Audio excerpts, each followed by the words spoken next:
So we're at my PowerSchool Learning site, and the topic is Intro to Derivatives. Notice on the left-hand side, we have an Intro to Derivatives page. Beneath that is the limit definition.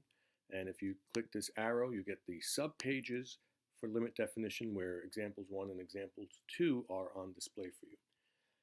Back to Intro to Derivatives. So on this page here, as you scroll down, you have all of the information you need for your notes. We recall a geometry theorem here. As we continue to go down, we have an exploration. You'll see a GeoGebra hyperlink here. If you click on this, it'll open up a GeoGebra worksheet.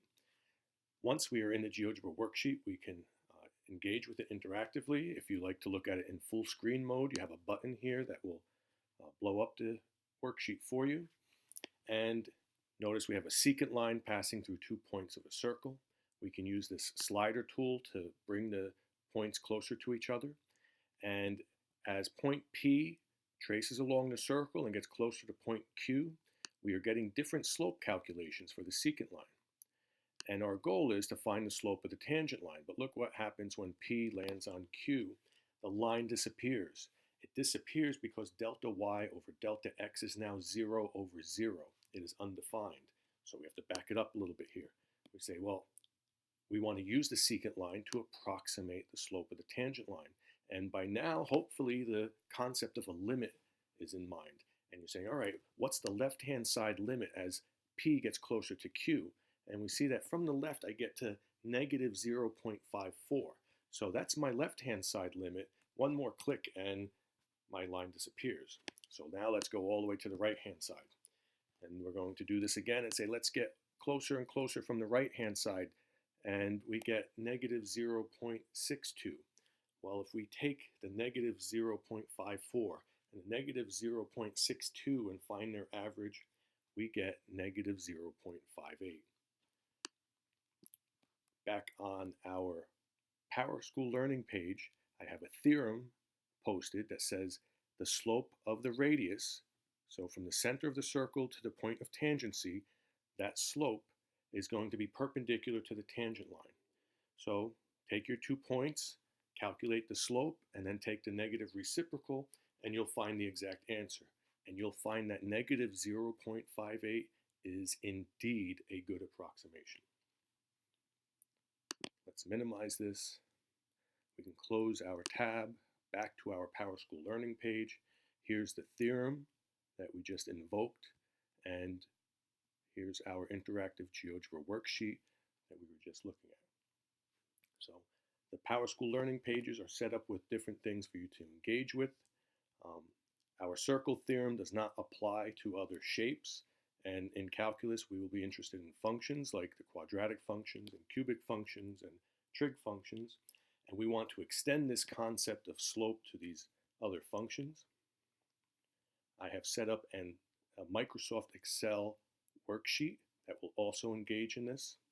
So if we take the function x squared and we're trying to find the tangent line where x is 1, so we would choose x values getting closer and closer to 1 from the left-hand side, and then x values getting closer and closer to 1 from the right-hand side, and we can put them in this table. So this is an interactive table. If you click on the left-hand side, put in 0, hit the tab key. Let's pick a number closer to 1, 0.5. Hit the tab key. Let's pick a number even closer, 0.9, 0.99, 0.999. What this worksheet is doing is for each x, it's finding the y value that goes with it. And then it's taking the point of tangency. The point of tangency is 1, 1. And my first point was 0, 0. And it finds the slope between these two, and we have it underneath here. Then we take our next point, 0.5 and 0.25. We take that point with the tangent point, 1, 1, and we can calculate the slope, and it's 1.5. We see that the slopes are increasing, getting closer and closer to 2 from the left-hand side. Now let's do the right-hand side limit of the tangent line slope.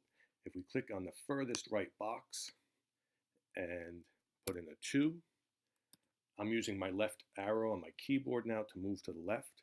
I want a number that's closer to 1 than 2 is, so I put 1.5.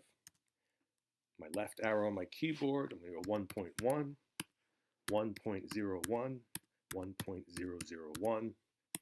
And we see that from the right-hand side, these are the y values that go with the x values. And then we take the point with the point of tangency to calculate the slope. And we see that the secant line slope is getting closer and closer to 2 from the right-hand side. The secant line slope got closer and closer to from the left-hand side. So we say that the limit of the slopes is 2, and that's what we expect as the slope of our tangent line on the graph of x squared. So let's come back up here. We have a graphical image here, and we can see that we have a nice intersection of points here and here. We can count the slope, 1, 2 up, 1 over. The slope of this tangent line is 2 over 1, so we see it graphically and we see it numerically. Students need to learn to complete this process with a table using 2 values on the left of their tangent point and 2 values on the right to show that there is a trend from both the left and right side to get the slope of the tangent line. So as we continue down my site here, we see that there are other text blocks with images. Again, we see a hyperlink. You have another GeoGebra interactive worksheet you can explore with. And then I go through an example of writing a tangent line equation using the point slope formula and the answers given to you below. Here's your assignment. After finishing this page, you should be able to complete problems 1 through 6 on the tangent lines and derivatives worksheet. So you'll have to draw the graph. If you don't remember how to draw a graph, create a table of values. Choose some x points, get the y points, plot them, and connect them. You'll get your parabola. And then draw your point of tangency, and then create a table of values here. 2 points on the left of x equals 1, 2 points on the right of x equals 1. Calculate the slope, draw in your tangent line, and do the same thing here for number 2. 3, 4, 5, and 6, you're doing the same thing without drawing the graphs. You should be able to find the tangent line equations, again, using the table of values to find slope. And then once you have slope and a point, you can write the equation of a tangent line. On the second page, problems 7 through 16, I need you to read the limit definition of a derivative. That is the second page on the derivatives part of the site here. So here we go, definition of derivative using limits. So I state it, I give you a proof of how that formula comes to be, and then we have 2 examples that are worked out, one that is algebraic, one that is trigonometric, and you can see the work that is done here to find the derivative of the function, and the derivative will be denoted with f with a prime. We read this f prime of x is the derivative of f of x, and then we evaluate the derivative of the function at the point of tangency, so we plug in x equals 1, see down below here, evaluate the derivative of x equals 1. Once we find f prime, plug in the 1, we get 6, so 6 is the slope of the tangent line.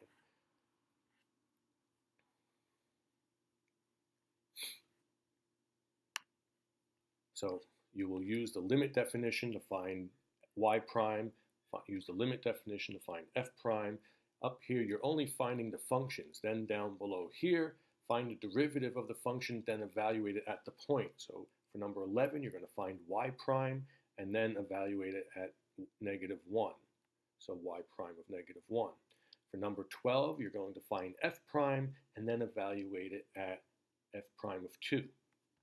And then finally, 15 and 16 ask that you find f prime, get the slope of the tangent line, but then write the equation of the tangent line using the point and the slope. All right? So if you have any questions, send an email to me, and I will try to get back to you as soon as possible.